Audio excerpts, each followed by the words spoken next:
coucou mes beautés, j'espère que vous allez bien. Alors, vous avez des pieds hyper secs, des pieds beaucoup plus foncés que le reste de votre corps, du moins les pieds en mauvais état. Voici une astuce canon qui va vous aider. Alors, il vous faudra une pomme de terre entière qu'on va commencer par râper. L'idée étant de récupérer la fécule, c'est-à-dire l'amidon de pomme de terre.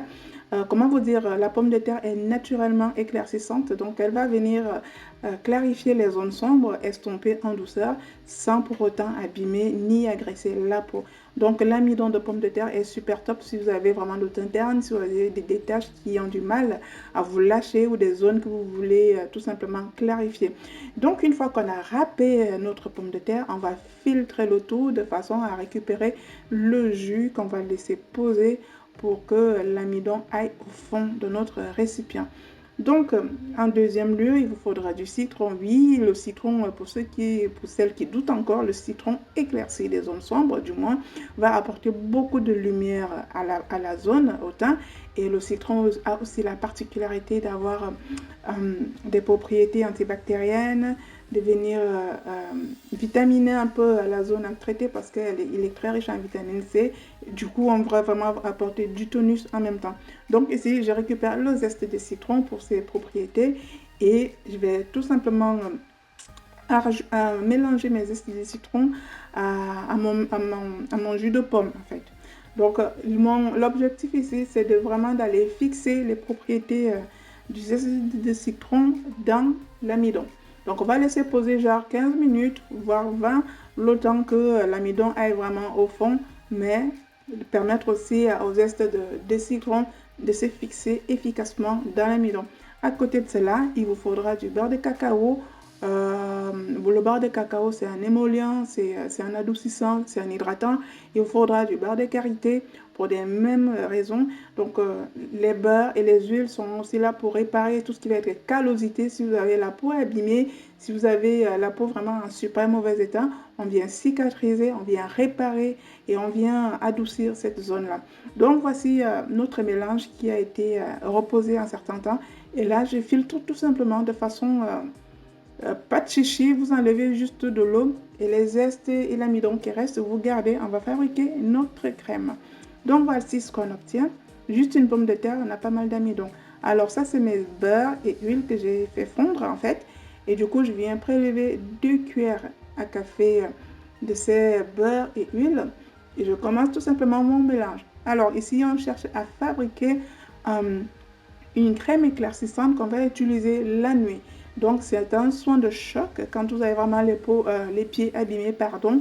Vous allez faire ce soin genre 2 à 3 soirs par semaine. Je vais vous expliquer au fur et à mesure. Donc là, on va récupérer une cuillère à café de jus de citron. Hein. Le jus de citron, comme je vous le dis, il va vraiment estomper les taches, apporter de la lumière à la zone que vous voulez clarifier. Et du coup, voilà, tout doucement, vous allez retrouver un équilibre visuel au niveau de vos pieds. Alors, un bon soin et une bonne crème, il vous faut un agent hydratant. Donc voilà, le gel d'aloe vera est non seulement hydratant, il est aussi très réparateur pour des pieds abîmés, pour des callosités, pour des pieds secs, pour voilà. Donc vous l'aurez compris, le gel d'aloe vera plus les beurres et l'amidon et le citron, on n'est pas mal du tout, je dis bien pas mal du tout. Et c'est un soin qui va vous permettre d'avoir vraiment les pieds en super état. Parce que moi j'ai essayé, en tout cas, j'ai kiffé la routine. Et du coup, je vous conseille de le faire au moins pendant un bon petit mois, histoire que vous puissiez mettre des jolies sandales quand il fera chaud. Alors, je viens juste conserver ma préparation avec de la vitamine E pour son côté antioxydant. Et notre crème est terminée. Vous avez compris, c'est très facile à réaliser. La plupart des ingrédients, vous les trouvez facilement, vous les avez. Donc, ne cherchez plus d'excuses. Maintenant, vous devez avoir des pieds en bon état. Voici votre petite crème hydratante, clarifiante et réparatrice qui est prête à l'emploi. Et autant vous dire, comme toujours, c'est du naturel, c'est du bio et c'est de la bombe. Alors, on obtient une belle petite crème onctueuse qui va vraiment vous réparer, apporter beaucoup de lumière, estomper les taches et du coup avoir vraiment, qui va vous permettre d'avoir des pieds en très bon état avec le temps. Donc voilà. On va conditionner notre crème dans un pot propre et stérilisé à la base parce que c'est un produit qu'on ne va pas utiliser seulement en une fois, qu'on peut garder un bon petit mois au frigo. Donc je vous conseille comme toujours de faire des petites quantités, ça ne sert à rien de faire de très grosses quantités. Maintenant, on va passer à la confection du gommage. L'idée étant de nettoyer aussi les pieds en profondeur avant d'appliquer la crème. Et quoi de mieux que mon sucre roux que je ne vous présenterai plus. Derrière, vous aurez besoin du bicarbonate de soude. Si vous pouvez trouver du bicarbonate de sodium, il n'y a pas de problème. Mais moi, j'utilise souvent du bicarbonate de soude pour les parties de mon corps et ça nettoie super bien. Derrière, on vient adoucir le tout avec nos beurre et huile, donc cacao, karité et coco. Et pour venir accentuer le côté réparateur adoucissant, je rajoute une cuillère à café de miel et mon gommage est ready. Quand je dis ready, c'est que voilà, je vais vous montrer à peu près comment je l'utilise par la suite. Donc, je ne le veux pas assez pâteux, je le veux un peu comme ça parce que je vais l'utiliser avec ma tranche de citron. Et voilà. Donc, là, j'ai coupé mon citron en deux. Une partie va être faite pour un bain, un bain des pieds, et l'autre pour faire le gommage proprement parlant. Alors, comment vous dire? J'ai dégommé cette petite machine à Lidl. Je faisais mes courses.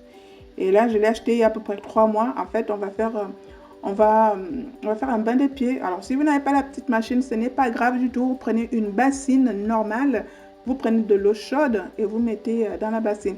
Ici, c'est vraiment en soi, je vais dire balnéo avec du sel marin, de l'Himalaya. Vous pouvez prendre du sel de cuisine. L'idée étant de le rendre un peu minéral.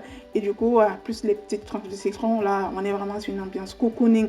Alors, l'avantage de cette petite machine, c'est que si vous avez des jambes lourdes, si vous avez été dans la sédentarité pendant un certain temps, on va décongestionner les jambes, on va relancer la circulation au niveau des jambes parce que voilà, la plupart de vos vaisseaux sanguins sont au niveau de la plante des pieds.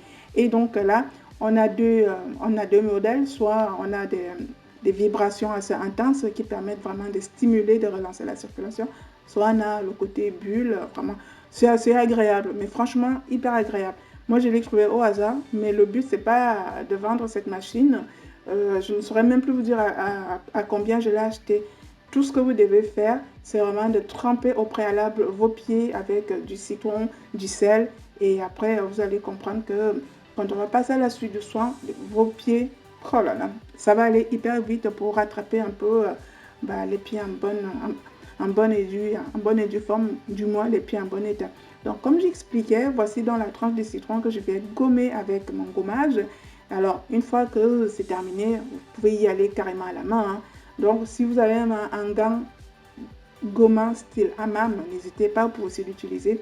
Mais moi, je l'ai gardé pour plus tard. Je gomme déjà en laissant tremper mes pieds. Et l'idée, c'est de ramollir pour favoriser aussi l'extraction des peaux mortes qui sont souvent au niveau des pieds. Et pour venir vraiment compléter le nettoyage, je prends maintenant mon gant plus mon savon que j'ai fabriqué. Et là, je viens frotter, frotter, frotter. Premièrement, pour enlever l'eau gras du gommage. Deuxièmement, pour venir nettoyer un peu plus en profondeur. Je trouve qu'on ne prend pas assez soin des pieds. Et moi, la première, en fait. Donc, voilà. Prenez l'habitude d'y penser de temps en temps.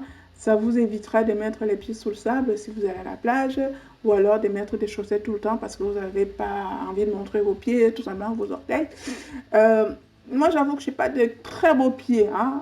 Personne qui me critique en premier là sur l'état de mes pieds, enfin sur la forme de mes pieds, je vais désinguer. Attention, hein, je suis plus du je suis plus du tout de bonne humeur. Je n'aime pas déjà montrer mes pieds. Alors j'ai pris sur moi pour vous montrer comment entretenir vos pieds, comment faire un soin des pieds complet.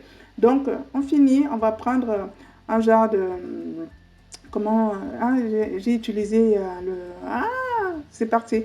Là, je suis en train d'utiliser une petite brosse pour finaliser le tout.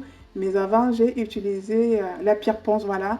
La pierre ponce pour venir enlever les callosités, vous savez, des espèces de croûtes, en fait, qu'on a souvent sur la plante des pieds. On vient lisser, on vient gommer, gommer, gommer, histoire de libérer nos pieds. Et là, à la fin, je vous assure que vos pieds sont tout simplement propres. Il y a un petit côté citronné, minéral avec le sel. Je vous assure que vos pieds vous disent merci. Maintenant, on vient appliquer notre crème qu'on a fabriquée, pardon. L'idée ici, c'est de dormir avec cette crème. On fait un genre de... On met une couche genre épaisse et après, on va aller faire dodo. Donc, vous allez appliquer cette crème genre 3 soirs dans la semaine. Je précise que le soin à la bassine d'eau ou à la machine, vous pouvez le faire une fois par semaine, mais il faut vraiment nettoyer vos pieds au préalable et maintenant enchaîner avec votre crème. En une semaine, 2 semaines, un mois, grand max, vous verrez des changements radicaux de vos pieds et vous allez les kiffer. Donc voilà, on met les chaussettes et puis on va faire dodo. Et puis c'est tout. Je vous remercie de votre attention. J'espère que le petit tuto vous plaira. N'hésitez pas à me laisser vos impressions en commentaire. En attendant, je vous fais de gros bisous et je vous dis à très bientôt pour ma prochaine astuce beauté. Bisous tout le monde, bye bye.